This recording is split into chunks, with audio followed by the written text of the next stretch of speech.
ಪಡಿಲೇಬೇಕು, ಕಡ್ಡಾಯವಾಗಿ ಪಡಿಲೇಬೇಕು, ಕಡ್ಡಾಯ ಶಿಕ್ಷಣವನ್ನು ಪಡಿಲೇಬೇಕು.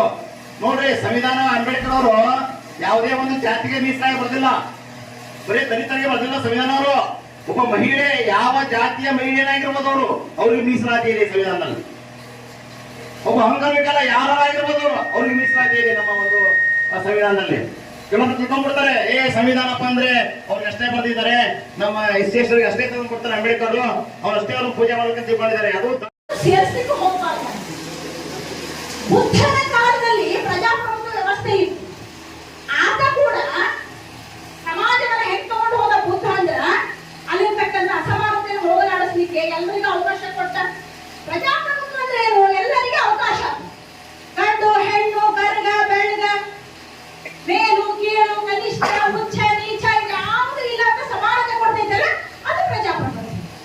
ಆ ತತ್ವದ ಅಡಿಯೊಳಗಿನ ಬುದ್ಧ ಬಹಳ ಚಂದ ಒಂದು ವ್ಯವಸ್ಥೆಯನ್ನು ತಗೊಂಡು ಬಂದಿದ್ದ. ಸ್ವತಂತ್ರ, ಸಮಾನತೆ, ಭಾತೃತ್ವ ಅದನ್ನ ತಗೊಂಡು ಬರ್ತಾನ. ಅದ ಪ್ರಜಾಪ್ರಭುತ್ವ. ಆದ್ರೆ ಮುಂದೊಂದಿನ ಅದು ನಾಶ ಹೋಯ್ತು. ಆರನೇ ಶತಮಾನದಾಗಿದ್ದ ಬುದ್ಧ ನಾಶ ಹೋಯ್ತು. ಯಾಕೆ ನಾಶ ಆಯ್ತು? ಫಾಲೋವರ್ಸ್, ಅವನ ಅನುಯಾಯಿಗಳು ಆತ ಯಾವ ಉದ್ದೇಶಕ್ಕಾಗಿ ಆ ಪ್ರಜಾಪ್ರಭುತ್ವ ತತ್ವಗಳನ್ನು ತಂದಿದ್ದಲ್ಲ ಅದನ್ನ ಅವರು ಈಡೇರಿಸಲಿಲ್ಲ, ಅದನ್ನು ಬಿದ್ದು ಹೋಯ್ತು. ಮುಂದ 12ನೇ ಶತಮಾನದಲ್ಲಿ ಜಗಜ್ಯೋತಿ ಬಸವೇಶ್ವರರ ಬಂದು ಫಸ್ಟ್ ಪಾರ್ಲಿಮೆಂಟ್ ಇನ್ ವರ್ಲ್ಡ್ ಅಂತ ಹೇಳ್ತಾರೆ. ಜಗತ್ತಿನಲ್ಲಿ ಮೊಟ್ಟ ಮೊದಲ ಬಾರಿಗೆ ಈ ಏನು ಪ್ರಜಾಪ್ರಭುತ್ವ ವ್ಯವಸ್ಥೆಯನ್ನು ಕೊಟ್ಟರು ಅಂತಂದ್ರೆ ನಾವು ಅನುಭವ ಮಂಟಪ ಅಂತ ಕರಿತೀವಿ. ಬಸವಣ್ಣನವರ ಅನುಭವ ಮಂಟಪ ಕಟ್ಟಿದ್ರಲ್ಲ, ಯಾರಿದ್ರು ಅದ್ರೊಳಗೆ?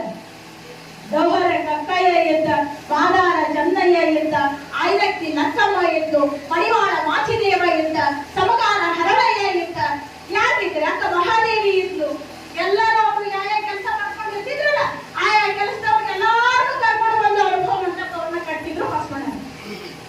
ಆ ಅನುಭವ ಮಂಟಪದೊಳಗೆ ಎಲ್ಲಾ ಅವಕಾಶಗಳನ್ನ ಅವರಿಗೆ ಮಾತನಾಡೋ ಅವಕಾಶಗಳಿಗೆ ಎಲ್ಲಾ ಕೊಟ್ಟರು ಬಸವಣ್ಣ. ಅದಕ್ಕೆ ವಿಶ್ವಗುರು ಆಗ್ಯಾರ ಇವತ್ತು. ವಿಶ್ವಗುರು ಅಂತ ಹೇಳ್ತೀವಿ ಅವರನ್ನ. ಆದ್ರೆ ಅವತ್ತು ನಾವು ಅವ್ರನ್ನ ಒಪ್ಕೊಳ್ಳಿಲ್ಲ. ಎಂಥ ಮಾನವೀಯತೆ ಇತ್ತಂದ್ರ ಬಸವಣ್ಣನವರ ಮಾನವೀಯತೆ ಸಂವಿಧಾನದ ಅಡಿಯಲ್ಲಿ ಇವೆಲ್ಲ ಬರ್ತಾವ, ಅದಕ್ಕೆ ಮಾತನಾಡ್ತಾ ಇದ್ದೀವಿ. ಎಂಥ ಮಾನವ ಧರ್ಮ, ದೈವೀಯ ಧರ್ಮದ ಮೂಲ ಅಂತ ಹೇಳ್ತಾರ ಅವರು. ಎಂಥ ಮಾನವೀಯತೆ ಇತ್ತು. ಸಮಗಾರ ಹರಳೆಗೆ ಜಪ್ತಿ ಮಾಡಿಕೊಟ್ಟ ಕಾಲ ಹಾಕೊಳ್ಳಿಲ್ಲ ಅವರು, ತಲೆಮೇಲೆ ಹೋಗ್ಕೊಂಡ್ರು. ಅಂತ ಕರಡಿ ಎದುರು ಬಂದಿರ ಬಸವಣ್ಣ ಶರಣ್ರಿ ಅಪ್ಪ ಅಂತ ಜನ ಅಂದ್ರ ಶರಣು ಶರಣಾರ್ಥಿ ಅಂತಿದ್ರು. ಶರಣು ಶರಣಾರ್ಥಿ, ಆ ಧನ್ಯವಾದಗಳನ್ನ ವಾಪಸ್ ನಾನು ನಿಮಗ ಅರ್ಪಿಸ್ತೀನಿ ಅಂತ ಹೇಳ್ತಕ್ಕಂಥ ದೊಡ್ಡ ಮನಸ್ಸು ಬಸವಣ್ಣನವರು. ಇವನಾರವ ಎನ್ನದಿರಲಿಲ್ಲ ಅಂತ ಹೇಳಿ ನಾವೇನ್ ಮಾಡ್ತಾ ಇದೀವಿ? ಮೊದಲು ಮಾತಾಡ್ಸದ ನೀ ಯಾರು ಅಂತ ಈಗ ನಡೆದಿಲ್ಲ. ಅಂಥ ಬಸವಣ್ಣನನ್ನೇ ನಾವು ಒಪ್ಕೊಂಡಿಲ್ಲ ಒಂದು ಕಾಲಕ್ಕೆ. ಅಲ್ಲಿಂದ ಹೊರತೋಡಿಸ್ತೀವಿ. ಊರಿನಲ್ಲಿ ನೀವು ಅನ್ನ ನಾವು ಮಾಡ್ತೀವಿ, ಅದೇ ಬೇಕು. ಬಾಬಾ ಸಾಹೇಬ್ ಒಂದಕ್ಕೆ ಜೀವಿತವಾದಂಥ ವ್ಯಕ್ತಿ ಎಲ್ಲವೂ ಅವರು ವಿಶ್ವಜ್ಞಾನಿ.